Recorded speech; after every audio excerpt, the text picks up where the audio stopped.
जी नाज़रीन अस्सलाम वालेकुम। Medicam presents Khelo Pakistan the Orchid School Me Body Spray it's all about me. दीगर स्पॉन्सर जिनके यहाँ नाम लेंगे कनेक्ट 2.0, एतमाद ग्रोसरीज, बिन एहसान, A&I ग्रुप ऑफ कंपनीज और इसके साथ ही मैं हूँ आपकी होस्ट सहर फातिमा और मेरे साथ यहाँ मौजूद हैं डॉक्टर बुलंद इकबाल। अस्सलाम वालेकुम, आप सबको खुश आमदीद कहता हूँ। एक वक्फे के बाद आप लोगों को दोबारा ज्वाइन कर रहा हूँ। बड़ा मज़ा रहता है, एक एक्साइटमेंट रहती है आप लोगों के साथ जब गुफ्तगू रहती है, बातचीत रहती है। ख़ासतौर पे हमारे जो पार्टिसिपेंट्स हैं सारे ही बड़े ज़बरदस्त हैं। और अब जबकि PSL अपनी पीक पर पहुँच चुका है, यानी अब जो लीग मैचेस थे उनका अख्ताम हो चुका है। टीम्स के स्कोर्स की पोजीशन भी हमारे सामने आ चुकी है।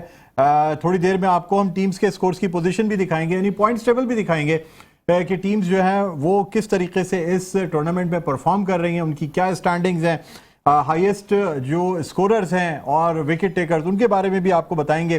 साथ साथ आपको ये भी बताते चलें कि आज हमारे स्टूडियोज जो है यहाँ पे भी हाउसफुल है। 6 पार्टिसिपेंट्स आज यहाँ हमारे साथ मौजूद हैं। और मैं ये भी आप सबके सामने शुक्रिया अदा करना चाहूँगा सहर का कि बड़ी अच्छी तरीके से उन्होंने मेरी गैर मौजूदगी में इस प्रोग्राम को कंडक्ट किया, होस्ट किया।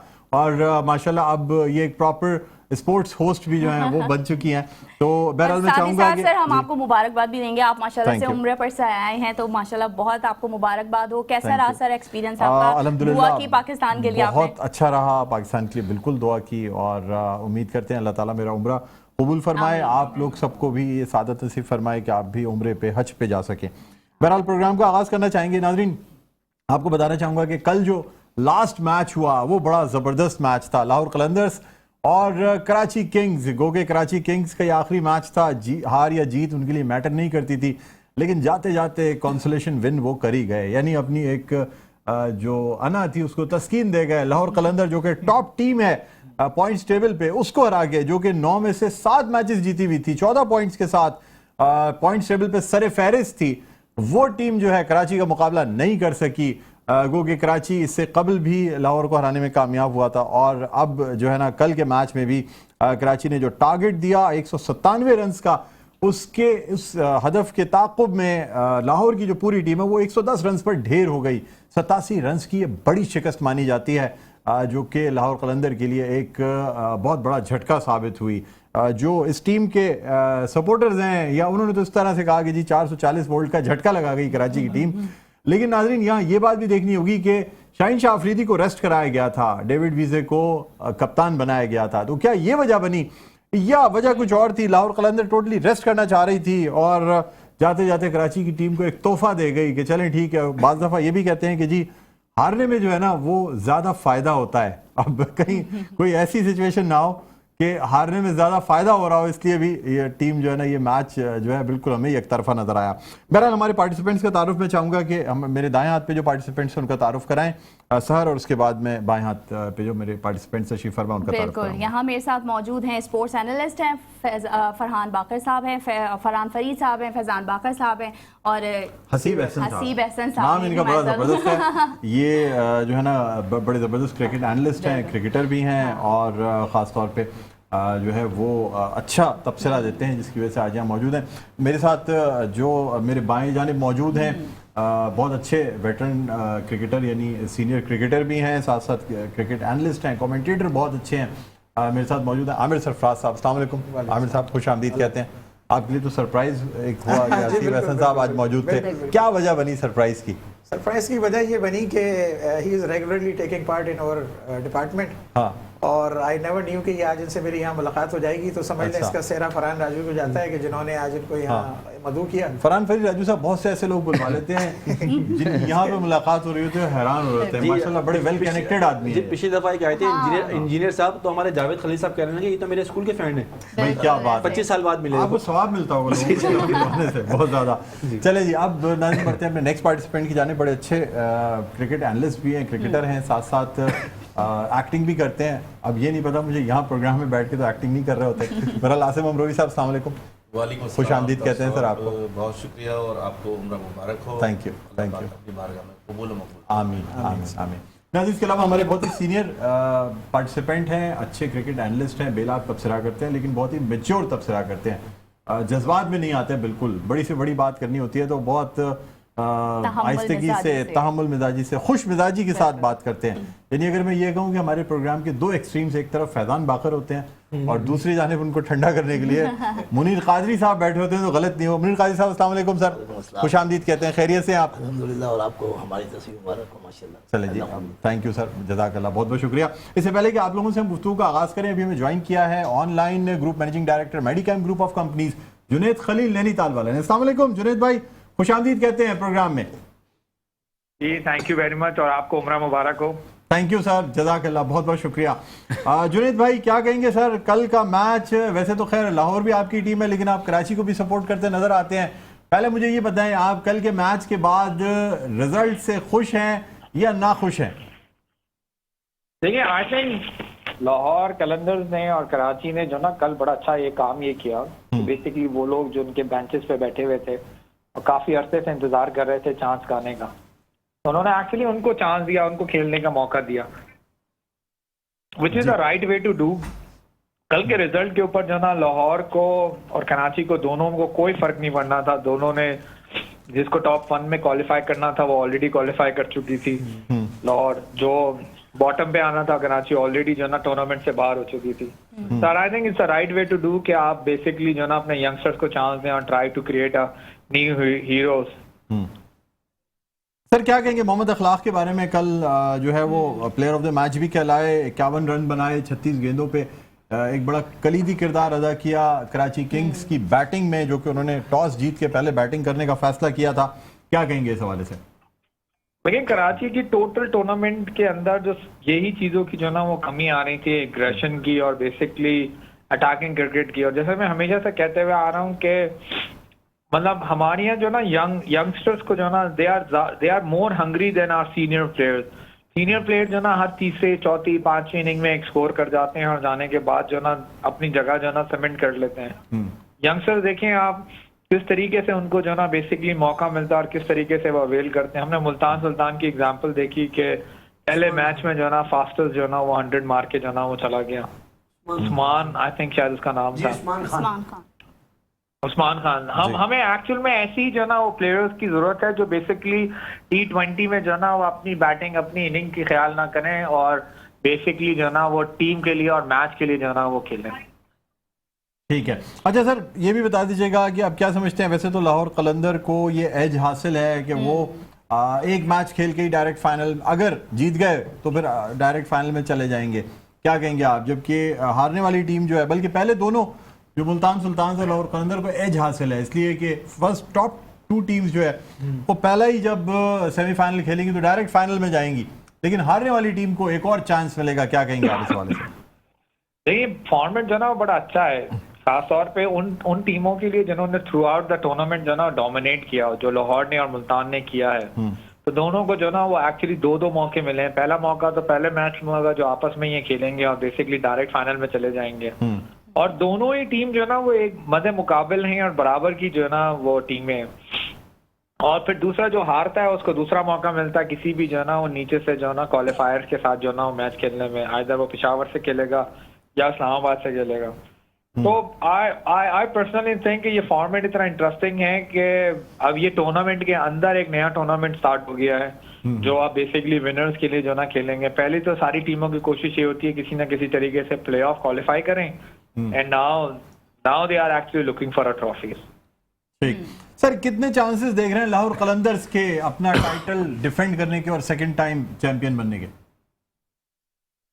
देखिए, बुरा दिन तो जो ना वो किसी के ऊपर भी आ सकता है, और बट ओवरऑल अगर आप स्टैट्स देखें तो लाहौर कलंदर को जो ना तमाम टीमों से ज्यादा एज हासिल है, क्योंकि उनके पास बैटिंग के साथ साथ कंप्लीट बॉलिंग लाइनअप है जो किसी भी टीम के पास नहीं है। आपके वर्ल्ड क्लास जो ना वो आपके पास 4 बॉलर्स हैं। इनफैक्ट अगर हमने देखा तो जमान खान को पाकिस्तान के लिए कॉल कर लिया गया आगे अफगानिस्तान सीरीज के लिए। तो बड़ी अच्छी, ये आई थिंक सबसे अच्छा काम जो पीसीबी ने किया ना वो ये किया कि अपने तमाम सीनियर प्लेयर्स को रेस्ट कराया और यंगस्टर्स को जो ना आगे अफगानिस्तान की सीरीज के अंदर मौका दिया। तो अब अगर आप ये सोचें तो इनफैक्ट आप ऑलमोस्ट ये समझें कि जी जमान खान ने भी जो ना वो पाकिस्तान जो ना वो खेल लेगा इंशाल्लाह। बिल्कुल। तो सबसे अच्छा बॉलिंग लाइनअप जो है ना वो इनके पास ही है। 2 outstanding fast bowler, 1 out class जो ना स्पिनर, फिर डेविड वीजा, फिर सिकंदर रजा। बाकी ये पैकेज जो है ना किसी के पास भी नहीं है। तो अगर आप मुझसे पूछें तो बिल्कुल लाहौर के पास जो है ना वो तमाम टीमों से ज्यादा एज हासिल है। बट जिस तरह की पिचे बिहेव कर रही हैं वहां पर, जहां पर 260 रन पड़ रहे हैं वहां पर 250 रन भी जो है ना आपका रिटर्न में पड़ जाते हैं। तो आई डोंट नो कि किस किस्म के मैचेस होंगे, बट होना जो भी चाहिए, इंटरेस्टिंग होना चाहिए, अच्छा होना चाहिए और क्रिकेट का फायदा होना चाहिए। ठीक है सर, कल दूसरा मैच भी हुआ था पेशावर ज़ल्मी और इस्लामाबाद यूनाइटेड का। तो पेशावर ने बड़ा ज़बरदस्त खेल का मुजाहरा किया, लेकिन साइम अयूब जो है वो 0 पर आउट हो गए थे। दूसरा पिंडी में पहली बार 200 रन का स्कोर भी हुआ है और वो चेज भी कर लिया गया। तो इस पर क्या कहेंगे सर आप? मुझे ऐसा लगता है कि पेशावर की जो बैटिंग बॉलिंग लाइनअप है ना वो थोड़ी सी जो है ना वो वीक है। अब उनकी बॉलिंग लाइनअप जो है ना वो वहाब रियाज के ऊपर जो है ना सारी मूव कर रही है। तो और अब वो अपनी जो है ना एक गेम पे मौजूद नहीं है। तो मुझे पेशावर की बैटिंग लाइनअप जो है ना वो एक्साइटिंग लग रही है, बॉलिंग लाइनअप जो है ना बहुत ही जो है ना वीक लग रही है। तो ये जो सबसे बड़ा ड्रॉबैक जो है ना इस वक्त पेशावर के साथ है। और यही हमने देखा कि पेशावर ने 2 दफा 200 से ज्यादा 240 रन तक का स्कोर किया और उनके खिलाफ वो चेज भी हो गया जी, which is very very disheartened for Peshawar fan और Peshawar bowling lineup. But I think they should learn from their own mistakes और अब बेटर प्रिपरेशन के साथ आएंगे। और पिंडी से जब मैचेस ऑटोमेटिकली लाहौर में ट्रांसफर होगा, it's going to be a new pitch game, different game होगा। और वो वाली बात नहीं होगी जो पिंडी में 200 रन बहुत आराम से पड़ रहे थे। तो देखें अगेन नया प्रेशर, नई चीज, टूर्नामेंट के अंदर एक नया टूर्नामेंट, दैट्स ओके। इस वक्त सबसे इंटरेस्टिंग बात यह है कि पूरी दुनिया में PSL के बारे में डिस्कशन हो रही है और इंडियंस जैसे चैनल्स के ऊपर भी जो ना they are more praising PSL than their own international cricket, which is a good sign for us. ठीक है। अच्छा, फैजान बाकर साहब भी कुछ पूछना चाह रहे हैं। फैजान बाकर साहब, जुनैद भाई कुछ सवाल करना चाहेंगे आपसे? जी, एक तो ये कि जो उस्मान खान 2016-17 में मेडिकम से भी इंटर फॉर्म यूनो पाक ट्रॉफी खेला, तो उसकी भी आपको हमारे बात कि उसकी 33 सेंचुरी, वो बीइंग कराची हाइट्स, उसने सारी क्रिकेट खेली। उनके भाई नदीम जावेद KPT से खेलते रहे, तो कराची का प्रोडक्ट है। उस्मान वैसे वो शेखुपुरा से ताल्लुक़ रखता है। मगर मेरा सवाल यहाँ है कि ऐसे नौजवान क्रिकेटर्स, अखलाक की बात अगर यहाँ सब मौजूद हो, मैं पहले दिन से कर रहा हूँ कि अखलाक को खिलाना चाहिए था कराची के, क्योंकि मैं अखलाक को खुद भी देख चुका हूँ। रमज़ान में कराची में सारी क्रिकेट खेलता है, इसके अलावा भी बहुत अच्छा। तो आप क्या समझते हैं कि कराची किंग की जो मैनेजमेंट है, जिनको स्विंग का सुल्तान कहते हैं, उनकी सुल्तानी क्रिकेट के हद तक तो अच्छी थी, मैनेजमेंट में उनकी सुल्तानी नहीं है, क्या कहेंगे आप इसमें? देखिए, आई थिंक सिर्फ कराची का ड्रॉबैक नहीं है ये। कुछ अरसे के बाद आपको जो ना यही प्रॉब्लम जो ना वो पेशावर, मुल्तान, क्योंकि मुल्तान जो ना परफॉर्म कर रहा है इसलिए उनको कोई क्रिटिसाइज नहीं कर रहा। लेकिन जो ग्रास रूट क्रिकेट है ना वो लाहौर कलंदर के अलावा किसी ने भी जो ना उसके ऊपर जो ना वो काम नहीं किया हुआ। और उनको वो बेसिकली जो ना वो हर जगह पर, हर शहर में, हर एरिया में जाके जो ना वो क्रिकेटर्स ढूंढने की कोशिश करते हैं और वो बेसिकली उसमें अच्छा खासा कामयाब भी हो रहे हैं। आई थिंक इस तमाम फ्रेंचाइजीज को इसी तरीके से कोई ना कोई काम जो ना अपना करना चाहिए। अगर हम नॉर्मली सारी फ्रेंचाइजीज को देखते हैं लाहौर कलंदर के अलावा, तो दे आर ओनली एक्टिवेट जब PSL का जो ना वो सीजन शुरू होता है उससे 1 महीने पहले वो एक्टिवेट होते हैं ड्राफ्टिंग, प्लेयर्स के बारे में, प्लेयर्स की पूलिंग के बारे में, एंड उसके बाद वो PSL जो ना वो खेलने के लिए आ जाते हैं। ठीक है, तो अगर तुक्का लगना होगा तो लग जाएगा, बट अदरवाइज जो है ना अगर आप उनका होमवर्क या ग्राउंड वर्क है तो उनके टोटल 0 है। और वसीम अकरम साहब भी जो उनके डायरेक्टर्स हैं, चीफ एग्जीक्यूटिव हैं, वो भी बेसिकली सीजन पे जो है ना वहाँ पर आते हैं। वरना अदरवाइज जैसे हमने पुराने प्रोग्रामों में आप ही ने जिक्र किया था कि माशाल्लाह उनके पास सॉरी क्रिकेट की इतनी असाइनमेंट्स हैं कि वो पूरी दुनिया में आपका घूमते फिरते रहते हैं। तो वो कहाँ ग्राउंड लेवल के ऊपर जाके जो ना ग्राउंड लेवल के क्रिकेटर्स को ढूंढ के जो ना वो पाकिस्तान को देंगे। बिल्कुल, थैंक यू, बहुत बहुत शुक्रिया जुनैद भाई प्रोग्राम के लिए वक्त निकाला। नाज़रीन, group managing director Medicam group of companies Junaid Khalil Nainital वाला हमारे साथ मौजूद थे ऑनलाइन। यहाँ एक वक्फा लेना चाहेंगे, वक्फे के बाद दोबारा आपकी खिदमत में हाजिर होंगे तो अपने पार्टिसिपेंट से बात करेंगे। कहीं ना जाइएगा, देखते रहिए Medicam Khelo Pakistan, powered by Me Body Spray, the Orchid School, A&I group of companies, connect 2.0 and Bin एहसान।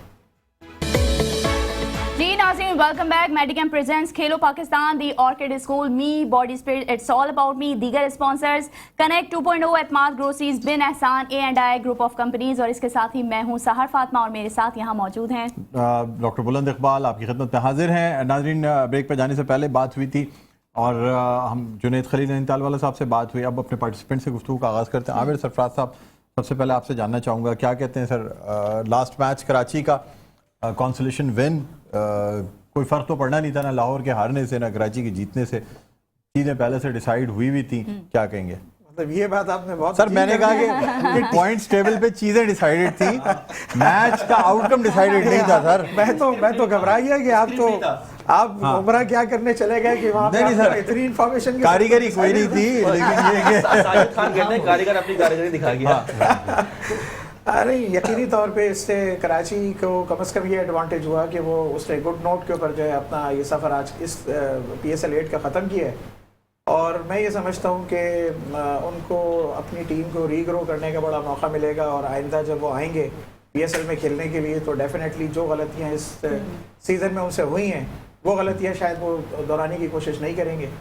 और जहाँ तक लाहौर का ताल्लुक़ है, एक एडवांटेज उनको ये मिला कि उनकी टीम में कई मेन प्लेयर जो थे उनको रेस्ट कराया गया था, और उस रेस्ट की वजह से वो कराची को ज़रा एक ओपन थोड़ा सा अपॉर्चुनिटी मिल गई जिसको उन्होंने कैपिटलाइज किया। ठीक। आसिफ अमरोही साहब भी हमारे साथ मौजूद हैं, नाज़रीन इनसे भी जानेंगे कल के मैच के हवाले से क्या कहेंगे। लाहौर को थोड़ा सा तरस आ गया था। देखिए नहीं, तरस नहीं आया लाहौर को बिल्कुल भी। और अगर इस इवेंट की बात करते हैं PSL 8 की, तो ये समझ लें कराची और लाहौर की जो टीम है ना, उनको कंसीडर किया जाता है आर्च राइवल, यानी कि रिवायती हरीफ दोनों। जिस तरह इंडिया पाकिस्तान का मैच होता है, इसी तरह लाहौर और कराची का भी मैच होता है। शायकीन क्रिकेट कराची के हों या लाहौर के हों, इस मैच को सबसे ज्यादा देखा जाता है, कराची और लाहौर के मैच को। तो दोनों पाकिस्तान के मैच इस इवेंट में दोनों मैचेस कराची ने जो है लाहौर को जो है गुड बाय किया है, और ये एक अच्छा साइन था कराची की टीम के लिए। बिल्कुल जिस तरह संडे का एक गुड नोट के ऊपर क्लोजिंग की कराची ने अपनी इस इवेंट की। लेकिन यह है कि कराची को एटलीस्ट जिस तरह इनकी परफॉर्मेंस रही है, कभी 2 रन से हारे, कभी 1 रन से हारे, कभी कुछ हुआ, अच्छा क्लोज करना चाहिए था आई थिंक सो। जिस तरह के परफॉर्मेंसेज रही है, इतना क्लोज होने के बाद जो हारे हैं ना, तो कराची के लिए एक बड़ा हिट था आई थिंक सो। ठीक है, मुनीर कादरी साहब क्या कहेंगे सर, क्या वजह है कराची की टीम क्यों नहीं ये कॉम्बिनेशन बना पाई एक ऐसे मैच में जिसकी कोई अहमियत नहीं थी? 87 रन से मैच जीत रहे हैं, जिस वक्त मैच जीतने की जरूरत थी तो कभी चंद रन से हार रहे हैं, कभी बड़े मार्जिन से हार रहे हैं। सर इतनी स्टार स्टडेड टीम, सारी चीज़ें, क्या वजह है? लेकिन सबसे पहले तो जैसे सब जिक्र कर रहे हैं कि ये एक फिनिश मैच था लास्ट मैच की तरह कराची किंग के लिए, लेकिन उससे पहले उन्होंने बहुत ही प्रैक्टिस से भी ज़्यादा इसको लिया लाहौर ने। हाँ। और इस मैच की उन्होंने कोई अहमियत नहीं समझी। और मैं समझता हूँ कि इवेंट के अंदर टॉप करना या फाइनल खेलने के साथ होता है, तो लाहौर ने भी दिखा दिया कि हम ठीक है आखिरी मैच खेल रहे हैं, तो अगर हम हार भी गए तो कोई परेशानी नहीं है। हमने नए बच्चों को या नए अंदाज में हमने टीम को मौका दिया है, जो सीनियर प्लेयर्स हैं उनको थोड़ा रेस्ट दिया है, और रेस्ट की रिवायत जो है वो हमारे यहाँ हमेशा आती है। और ये भी तो हो सकता है ना कि ओवर कॉन्फिडेंस सब आपको समझ नहीं ओवर कॉन्फिडेंस नहीं। देखिए कराची अगर देखें मेरे ख्याल में मुनीर भाई का मौक़िफ़ मुल्तान और इस्लामाबाद अगर होता तो ज़रूर आप कह रहे हैं कि ओवर कॉन्फिडेंस। लेकिन जो पिटी हुई टीम है जिसके लिए ये शेर ही बना है कि जीतो या हारो हमें तुमसे प्यार है, तो मुश्किल यह है कि कौम ने उनको इतना प्यार दे दिया कि उन्हें ज़रूरत ही नहीं कुछ काम करने की। जैसे कि लोग जो है वो काम करते हैं तो थैंक यू कहते हैं, लोग अप्रिशिएट करते हैं। अगर हम काम से पहले से कहते हैं यार ज़बरदस्त, तो कहते हैं ठीक है तो क्या ही दिया है, अब हमें ज़रूरत की इजाज़त होता है। सेकंड नंबर पे कराची की टीम के लिए मेरा एक बहुत बड़ा पैगाम है एज ए कराची सिटीज़न, कि जब ये किताब बंद की है ना, तो खोलने से पहले इसकी बाइंडिंग करा लें अपने पेपर खोल के, और जितने सफ़े इसमें बेकार हैं वो ज़ाया करते हैं, और आइंदा उनको उस सफ़े में उस किताब में मौका रहता है। तो मेरे ख्याल में एक नए अंदाज में टीम भी बन जाएगी, टीम भी बन जाएगी। और कराची का जो अपना मुकाम है, मियार है, कराची जो कि पाकिस्तान को 90 से ज़्यादा % जो है रेवेन्यू देता है, और एक ज़माने में कराची ने most of the player test cricketer दिए हैं, तो ये इतना ज़्यादा जो जुल्म किया है, इस जुल्म को अगले साल अल्लाह करना दोहराए, और कराची की टीम जो है कराची के खिलाड़ियों के साथ मिलकर एक अच्छा मतलब यह है कि जेस्टर दे। और उम्मीद है कि कराची वाले कराची किंग्स के साथ साथ कराची की जो असल किंग है उनको भी उनके साथ। अच्छा सर, सवाल यहाँ ये भी है ना कि जहाँ 240, 245 और 253 रन जहाँ बना रहे थे, वहाँ कराची किंग्स जो है वो सिर्फ 200 रन ही बना सकी, तो ये भी एक सवाल है यकीनन। ये सवाल नहीं है, ये पिंडी के पिच पे भी वो नहीं चल सकी है। ये एक वबाल है, क्योंकि अगर ये सवाल का जवाब देने आएंगे तो वबाल फैलेगा, इसलिए बेहतर ये है कि इस सवाल को निशान रहते हैं। ठीक, फरहान फरीद साहब क्या कहते हैं आप, यानी कराची की टीम जो मैच जीती है, क्या वजह है? क्या लाहौर ज़्यादा रिलैक्स थी अपने यंगस्टर्स को ज़्यादा मौका दिया, दोनों टीमों ने ही दिया। लेकिन क्या समझते हैं क्या वजह बनी इतने बड़े मार्जिन से हार जाना? 110 रन पे पूरी टीम लाहौर की आउट हो गई। जी लाहौर की अगर बात करें तो लाहौर ने जो है वो पहला सीजन खेला था, उसके बाद ये उतरे थे तो ये पूरी कम्बिनेशन के साथ आए थे। तो कराची की टीम के साथ मसला था कि पहले मैच के हार के बाद उन्होंने 4 तब्दीलियाँ की और आखिरी मैच में 8 तब्दीलियाँ की, तो उनका आखिर तक कोई कम्बिनेशन बन नहीं सका। और शोएब मलिक मतलब आउट ऑफ फॉर्म होने के बाद सारे मैच खेल लेते और शर्जील अहमद 2 मैच खराब खेलने के बाद बाहर बैठे थे। तैयब ताहिर को कोई पूछ नहीं रहा था, जो अवेलेबल स्काउट था उसको भी नहीं खिलाया जा रहा था। तो एक बहुत बड़ा गैप था, कम्बिनेशन जो फिल नहीं कर सके। और लाहौर कलंदर जिस तरह चल रही थी उनको तो कोई ज़रूरत ही नहीं थी, कि पूरा पता था कौन बॉलिंग में आएगा कौन बैटर है, उनका एक कोचिंग सिस्टम था उनका। और कराची की टीम जो है वो लड़के के कराची और लाहौर को हम लोग सपोर्ट इसलिए करते हैं कि हम इन दोनों टीमों को अपनी टीमें समझते हैं। और अनफॉर्चुनेटली जिस तरह उन्होंने बिहेव किया, जिस तरह परफॉर्मेंस की इनकी मैनेजमेंट की, तो कराची वालों को बहुत मायूसी हुई है। और वो लड़के जो कराची और लाहौर की बेंच से दूसरी टीमों में गए थे, उन्होंने बताया कि आप लोगों ने कितना गलत फैसला किया था और आप लोग मतलब आप लोगों की ना कोई आई है ना आपका कोचिंग स्टाफ समझता है लड़कों को, ना जांचता है। वो लड़कों ने उनको परफॉर्मेंस देकर जवाब दिया है। ठीक है जी, हसीब एहसन साहब क्या कहते हैं? देखिए, कराची और लाहौर का मैच कभी फ्रेंडली नहीं होता। यही वजह है कि इसको इतनी हाइप है कि ये मैच संडे को रखा जाता है ताकि तमाशाइयों से भरपूर। कल के मैच में विकेट जो है ना पिंडी के बजाय लाहौर में थी। लाहौर का जब स्टेडियम में जो विकेट था वो पिच पे जो है ना बाउंस भी था, सारी चीज़ें थी। तो मैच जो है कराची जो है 8 प्लेयर्स के साथ चेंज करके आया। शोएब मलिक लास्ट मोमेंट में बाहर हुए, हालांकि उनके प्लेइंग 11 में नाम दे दिया था, लेकिन उन्होंने चेंज किया। कराची इस दफ़ा सबसे ज़्यादा जो अपने क्लैप्स कर गया वो इस वजह से कि इनके पास जो प्लेयर्स थे, जो फॉरेन प्लेयर्स थे, उनका कम्बिनेशन नहीं बन रहा था टीम के साथ। वो एवरेज जो प्लेयर जो फुलर वगैरह खिला रहे थे वो इन विकेटों पे नहीं चलते। और यही वजह है कि वो एवरेज फास्ट बॉलर 120 130 वाले जो फास्ट बॉलर्स हैं वो इस पे काम नहीं कर सके और वो उनको ज़्यादा भुगतना पड़ा। बेन कटिंग को इन्होंने रखा, बेन कटिंग के अब वो उस तरीके से रिफ्लेक्सेस नहीं है। वो 1-2 छक्के मारने के बाद 2 मैच उन्होंने लूज़ करवाए। यही वजह है, टीम बेहतर थी कराची। लेकिन जब फ्रेंचाइज क्रिकेट होती है तो वो फिर वो नहीं होता कि शहर की क्या क्रिकेट है, वो फ्रेंचाइज जिसको चाहता है, जिसको वो बेहतर समझता है वो खिलाता है। अब वो चाहे कोई भी टीम हो, चाहे लाहौर है, लाहौर इन्वेस्ट कर रहा है, बाकी लोग इनका थिंक टैंक कमज़ोर है। कराची का थिंक टैंक बेहतर होता तो शायद जो है ना उस्मान खान मुल्तान के बजाय कराची से खेल रहा होता। बाकी लोग दूसरी लीग्स देख रहे होते हैं कि कौन सा प्लेयर किस पोजीशन पे खेलता है और कहाँ एडजस्ट करना है। इन्होंने इखलाक को तो लिया, इन्होंने कोई फायदा नहीं हुआ क्योंकि खिलाया ही नहीं। जब तक आप प्लेयर को 10वें मैच में जाके चेक कर रहे हैं नहीं तो फिर आपने जब आपको शोएब मलिक आपने लिया हुआ था तो कासिम अकरम की क्या ज़रूरत थी? तो आपको टीम बनाते वक्त जो स्क्वाड बनाना था वो उस वक्त आपने सोचा ही नहीं कि किसको खिलाना है और किसको नहीं खिलाना। और यही वजह है कि इस टूर्नामेंट में कराची बाहर हो गई। फैजान बाका यहाँ मौजूद है, उनसे बात करूंगी। 2 कंसिस्टेंट प्लेयर्स, एक इमाद वसीम और एक हैदर अली। इमाद वसीम ने मुसलसल अच्छा खेला और हैदर अली की वो परफॉर्मेंस नहीं रही। इस पर क्या कहेंगे? हैदर अली ने हैरान हो गया। जी आपने सही कहा कि मुसलसल इमाद ने अच्छा मैंने कहा इसका सही जवाब आपने मुसलसल नहीं बुरा दिया। खेला। मैं कह देता हूँ आपको जुमले के लफ्ज को। बिल्कुल देखें, मसला ये कि हैदर अली बुरा खेला या अच्छा खेला, उससे पहले बात तो ये जो हसीब साहब ने इफ्तिताह बात की अपनी स्टार्ट किया वो किया कि सिलेक्शन, और फिर बाद में खुद ही अपनी सवाल को खुद ही दुरुस्त भी किया कि तो ज़ाहिर जो फुलर को लिया था वो भी वसीम अकरम साहब की रजामंदी होगी। मैनेजमेंट नवेद रशीद साहब वाइस प्रेसिडेंट हैं, ये वाइट दाढ़ी करके बैठे हैं स्टाइल देकर। वसीम अकरम के बगल में नवेद रशीद, तारिक वसी प्रेसिडेंट कराची किंग, तो उनकी आंखें बंद हैं या तो या। और आप लोग सब जो इतना परेशान हो रहे हैं, उन्होंने इख्तिताम अच्छा किया। आप सबको तो आपका एनालिसिस नहीं है, उनकी बैलेंस शीट तगड़ी है। तो अकाउंटिंग बैलेंस शीट देखा करें, आप लोगों को पता नहीं कहाँ रहे आज तक ये समझ नहीं है कि बैलेंस शीट उन्होंने बहुत अच्छी की 10 मैचों में। सर जीतने का फायदा तो होता है ना? नहीं सर, यहाँ पे जीतने का फायदा उनको जीत तो गए, आपको नहीं, वो जीते, वो जीते ही हैं। इतने मैच हारने के बाद वो जीते। अच्छा, पाक कराची किंग जीते ना जीते, टीम जीते ना जीते, प्लेयर्स फायदे में है, मैनेजमेंट फायदे में। देखा मैंने कहा फ्रेंचाइज क्रिकेट से प्यार है या नहीं है? नहीं, इन्होंने कहा फ्रेंचाइज क्रिकेट का तो काम फ्रेंचाइज बनाना ना, और फ्रेंचाइज खोलनी है और यार भाई के चैनल बनने। तो फ्रेंचाइज क्रिकेट ने अपना काम पूरा किया।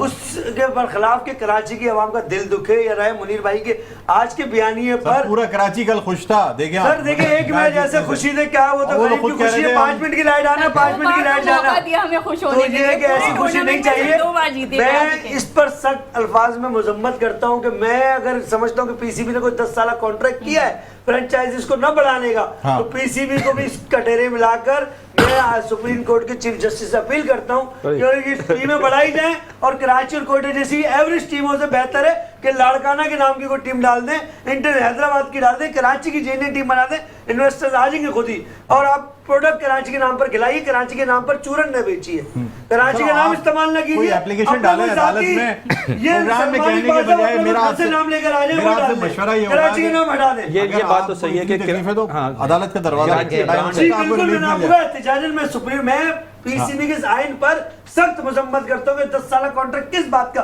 दुनिया में लीग क्रिकेट में फ्रेंचाइज बढ़ाई जाती है और उनको फैलाया जाता है, क्रिकेट को ब्रॉड किया जाता है। इनका कौन सा ऐसा मुआवजा है कि कराची किंग की टीम या कोयटा की टीम या कोई भी व्हाट्सएवर से पहले जो पहले सीजन मुल्तान ने मालिकान चेंज हुए, शॉन ग्रुप से दूसरा है, तो ये सिस्टम कैसा सिस्टम आपने बनाया है, इस पर आपको कड़ी नजर रखनी होगी। क्रिकेट के मेयार को बेहतर करना है, अपनी जेबों और अपनी जात को बेहतर नहीं करना। सरफराज साहब क्या कहेंगे? देखिए, मैं इनकी बात से जो समझा हूं ना, हाँ। उसमें मैं समझता हूं कि एक रेलीगेशन पॉलिसी गालिबन होती है, रेलीगेट कर देते हैं किसी एक दो टीमों को और फिर दूसरों को लेके आते हैं। तो अगर आइन तब्दील नहीं करना और उसके अंदर 10 टीमों को ही लेके चलना है या जो टीमें 6 टीमें लेके चलनी है, उस पर रेलीगेट करें और दूसरी टीमों को आने का मौका दें। हम सब इनके जज्बात की बड़ी कदर करते हैं, बीइंग ए कराची हाइट, कि जो उन्होंने इस वक्त अपने जज्बात का इजहार किया। दिल हमारा भी दुखता है, हमारा भी दिल दुखता है कि कराची की टीम है और उसका ये हाल हुआ है कि इतने क्लोज मैचेस आके सर, अब तो खैर इस टूर्नामेंट पे तो अब मतलब भूल जाएंगे तो कोई चांस अब खत्म हो गया ना। अब तो हम नेक्स्ट टूर्नामेंट आगे आने वाले दिनों की बात करेंगे।